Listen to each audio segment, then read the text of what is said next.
panic attack. All right, so let's get into our next topic here. Is gaming slash entertainment getting too expensive? And how that affects the casuals from the hardcore. So I'm going to start this off with a few topics and subjects we've already discussed. But entertainment, it costs, depending on city, state, she shed, whatever you live in, about $20, maybe $30 a ticket to go to the movies. A video game, we all know they're upwards of $80 or more now, depending on version, early access, deluxe, digital deluxe, collector's edition, dumb consumer just spin edition, and it's getting a little out of hand. Mario Kart World was $80, and people have really tore it apart, saying that, it's very lackluster as far as content, the way it was designed, everything, even the system as itself. I will go on record and I would tell you, I swore to high heaven that when they were showing it off and they were talking about it, E3, where they fully showed it off, the Switch 2, I was like, yo, it's going to be $400. It's going to go from 300 to 400. That's how Nintendo rolls. Nintendo is the inexpensive. They go for family-friendly approach. Their graphics are very soft. It sounds insulting, but, it just is what it is. Yeah, And, yeah. that's just how they do. When that motherfucker came out and they said it was 450, I'm like, what? You might as well make it 500.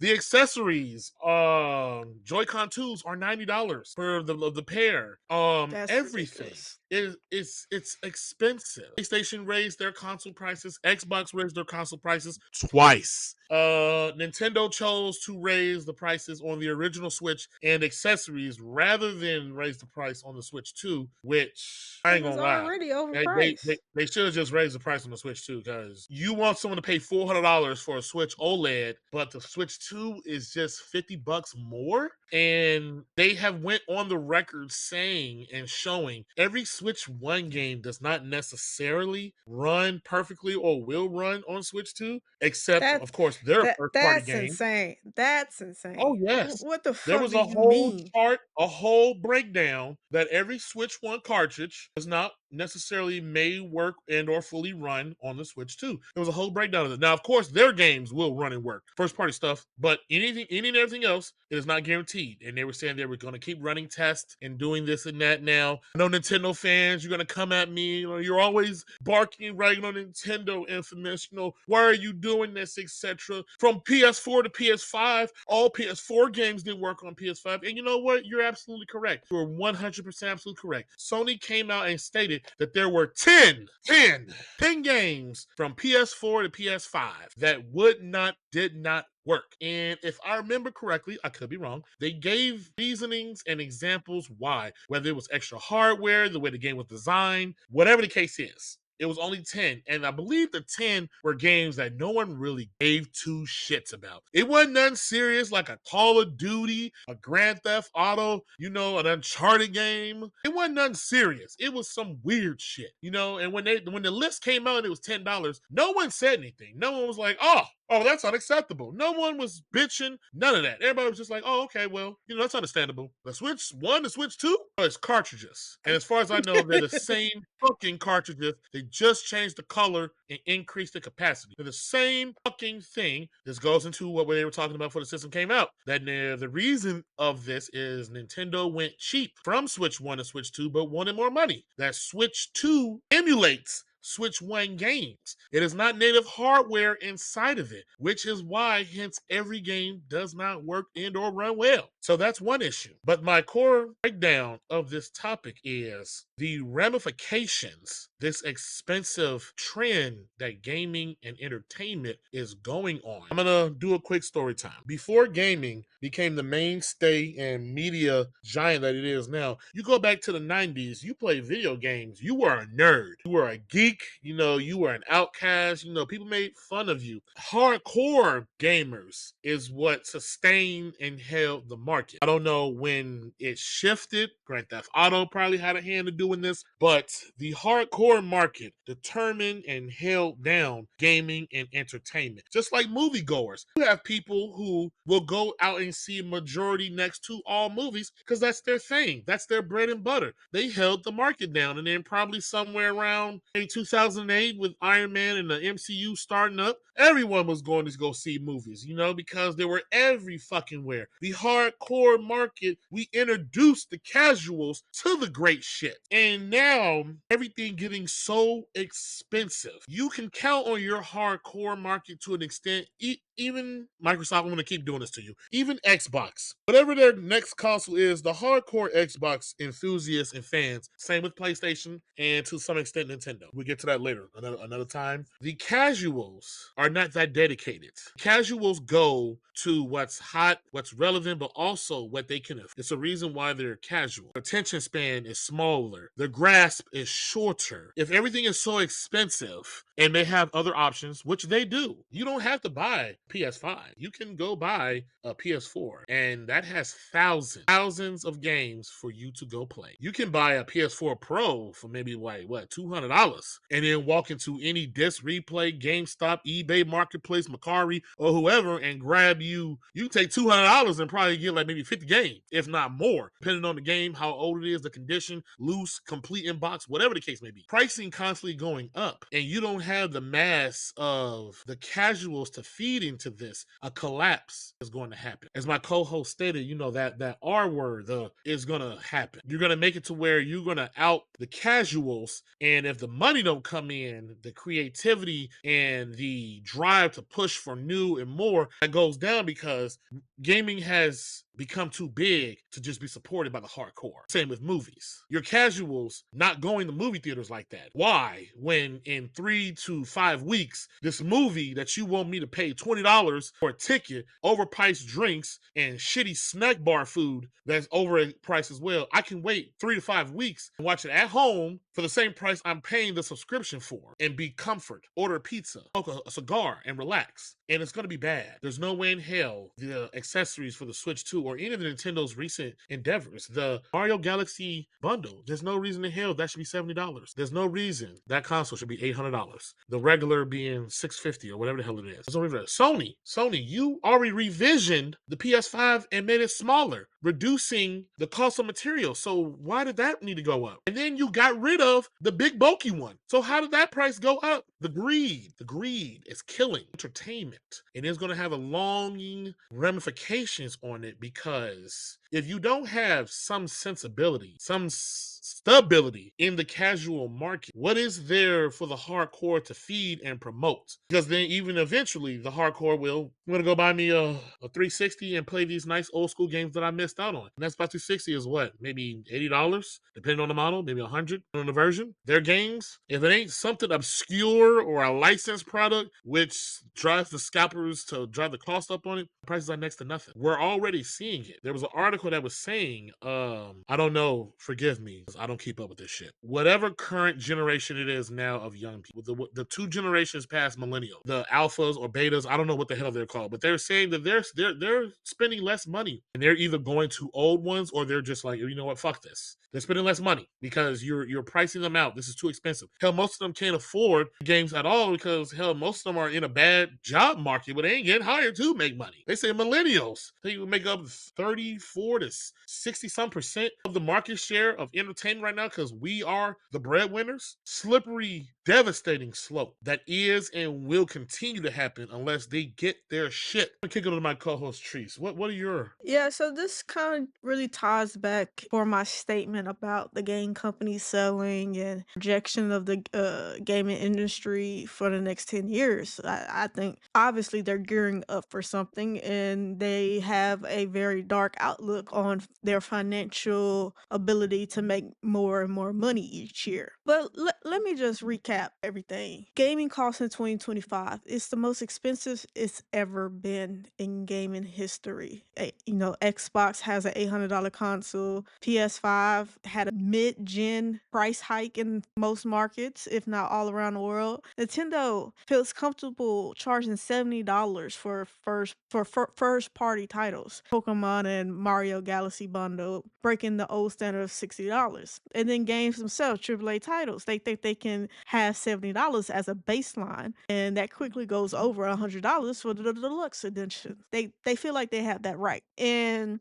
indie games, they're creeping up too. Like they trying to get $30, $40. So gaming is most expensive it's ever been. And let's not even bring up, but as we bring up live services and microtransactions, so those games that's already 70, $100, you probably gonna spend another 70. I mean, most people 70, $80 on expansions, DLCs, and any cosmetic stuff that they nickel and dime you. And that's gaming. So let's go into entertainment. Streaming services over the last 2 years have seen prices raised 10 to 20% multiple times from these different streaming service holders. So and that's just in the last 2 years. Like Disney Plus, they just announced some new updated prices, and I was like, God damn. Okay. I remember Disney used to be $4.99. It's definitely not $4.99 no more. It's far from it. Movie theaters, IMAX, all the premium seating and recliner seating, even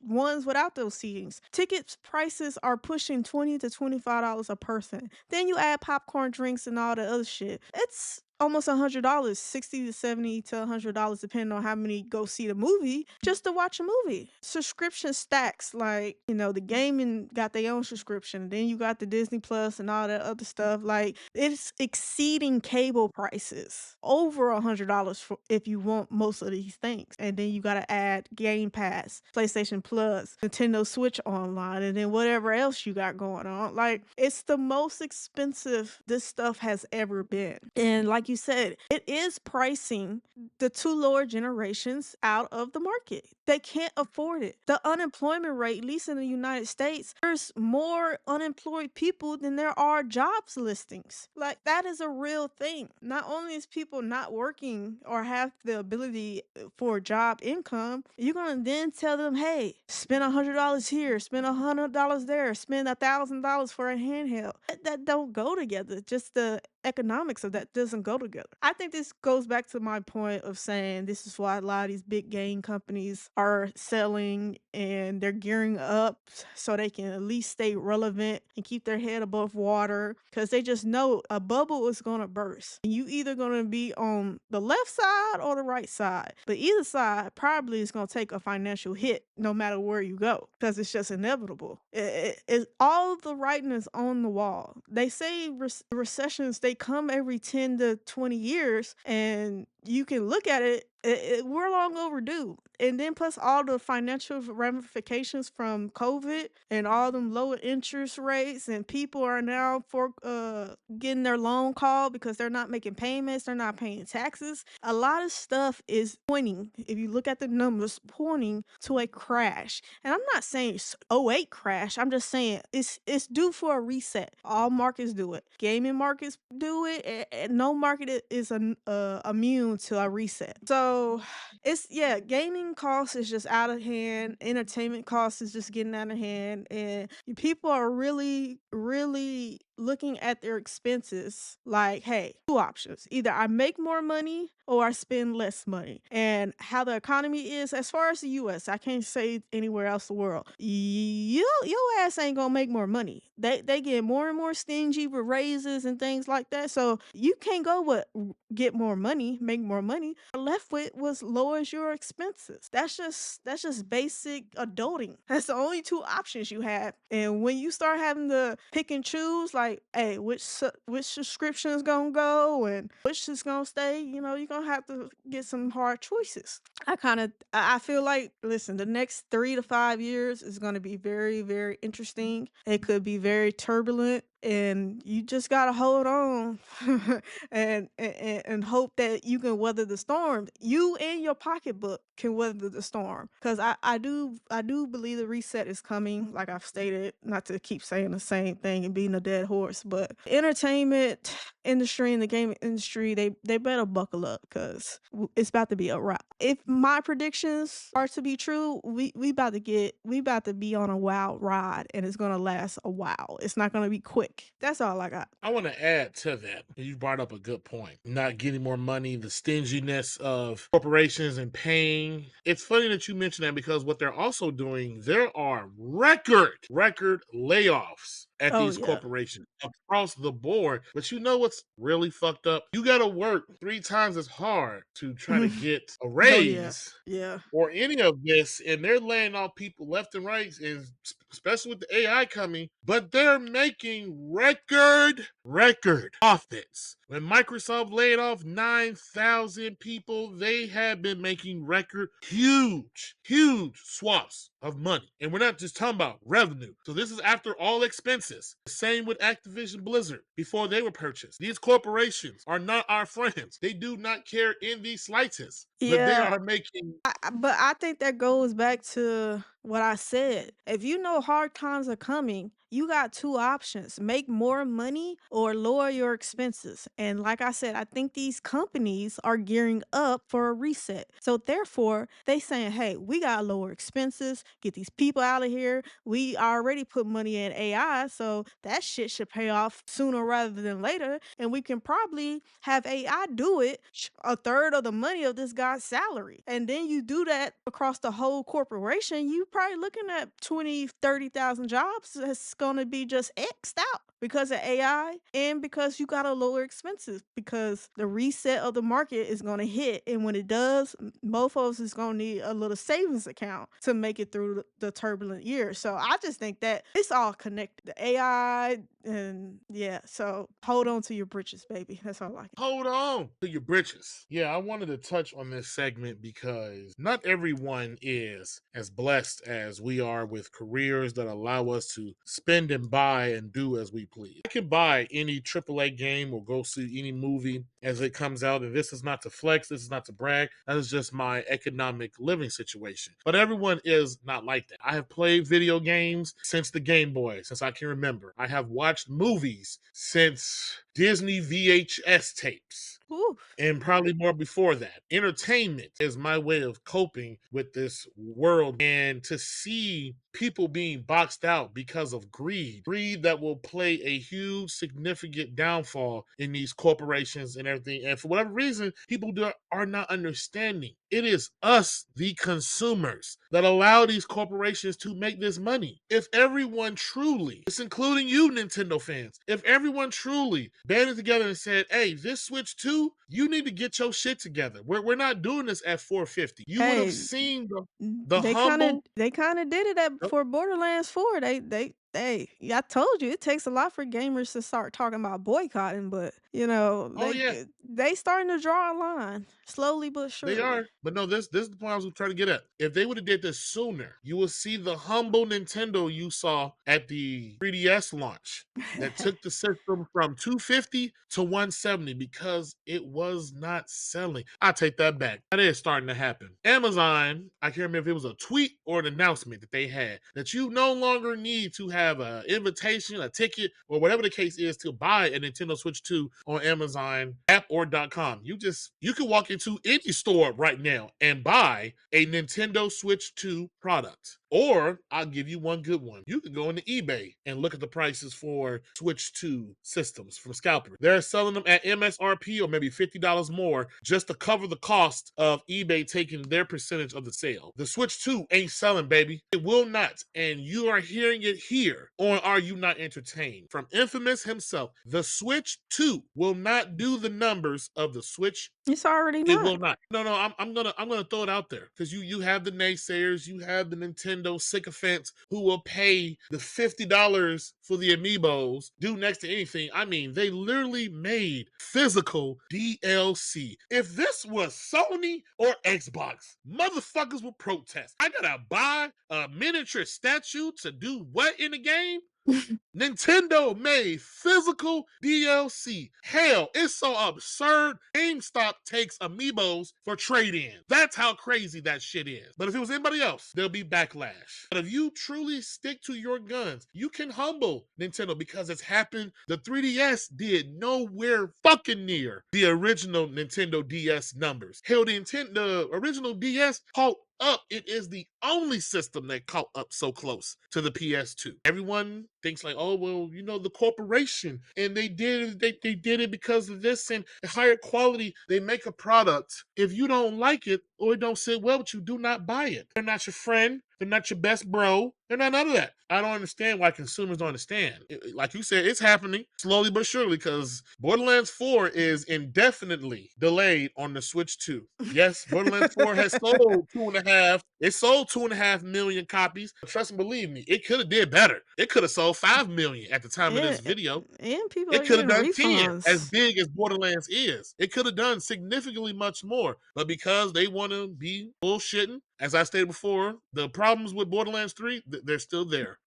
Viewers, people in the comments, as this video airs, if you have Borderlands 3, let it take all its updates and let the game load and tell me if it still stutters right when it initially loads in. Tell me when you hit the inventory screen to go to your backpack or any of those menus, does it still, sometimes the frame rate drops significantly. It still does that. 6 years on better hardware, it still does that. Truly crazy. But they're starting to make a turn. Consumers as a whole are starting to get it together. Don't let up. Don't let them sway you with their cheap promises of, I'll change, I'll do better. It's like that boyfriend, who just can't keep a job.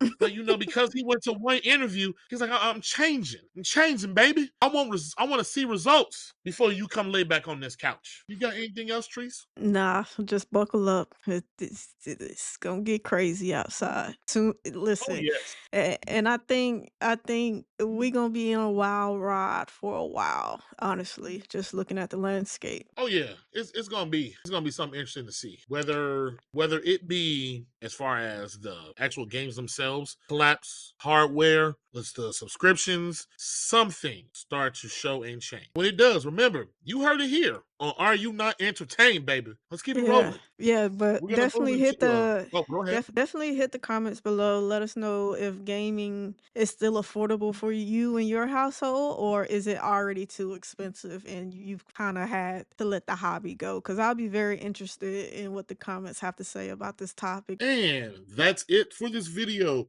of Are You Not Entertained podcast. Thanks for hanging out with us.